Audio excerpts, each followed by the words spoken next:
story of Hayley Kay, a mother, a survivor, and the founder of Stillproof Legal, an app built not out of tech ambition, but desperation after fleeing a partner who used coercive control to dominate and isolate her. Hayley entered the legal system expecting protection. Instead, she found silence, indifference, and disbelief. Despite having thousands of text messages showing emotional abuse, threats, and manipulation, her evidence was ignored. The police didn't want to read it. The court said they didn't have time. She was placed in a secure refuge, a house with locked gates and no emotional support. She was told to heal, but given no tools. Told to fight, but left without armor. Stillproof Legal is what she built in the dark, a trauma-informed AI tool designed to take the chaos of a survivor's evidence, text messages, journals, videos, and translate it into clear, court-ready reports.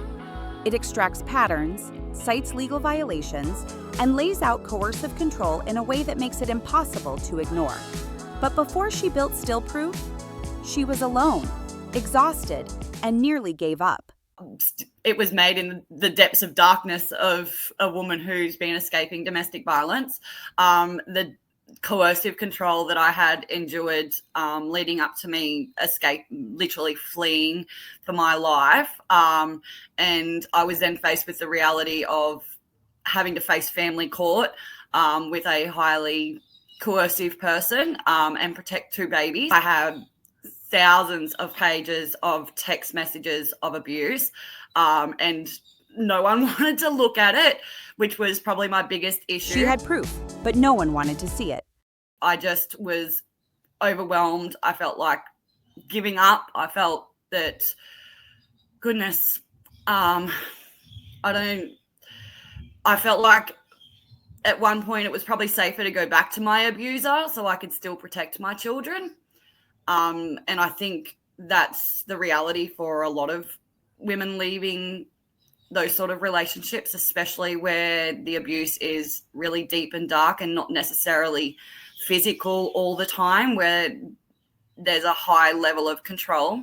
You can have all the evidence in the world, but if you don't know how to document it, you're really going up against a system that doesn't want to listen. Judges that just aren't willing to sit and go through thousands of pages, police that aren't willing to sit and look at the evidence if it's not clear as day right in front of them without having to do a massive amount of work. And that burden, the compiling, formatting, explaining, falls entirely on the survivor.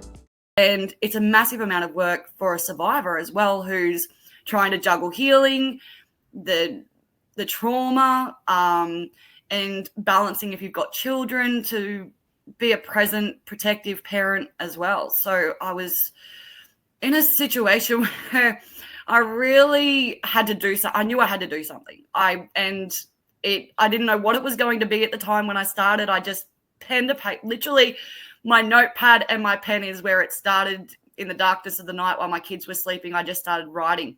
What do we need? What do we need to change this? Because there are people out there doing amazing things. We're trying to make reforms and everything like that for women. But I just knew that we need something now. And we need something that's practical and also easy to use, because when you've been traumatized to that level, your brain doesn't always function the way you need it to understand legal and everything like that as well. What began as a cry for help became a blueprint. In the quiet hours of the night, Hayley wasn't just surviving, she was designing a tool that could speak when survivors couldn't. Proof. I needed something that was going to create reports on the evidence, that's sort of like a cover page that said to police, that said to courts, in here is what is here, if that makes sense. So the patterns of coercive control, which often lead to physical violence, they can be tracked.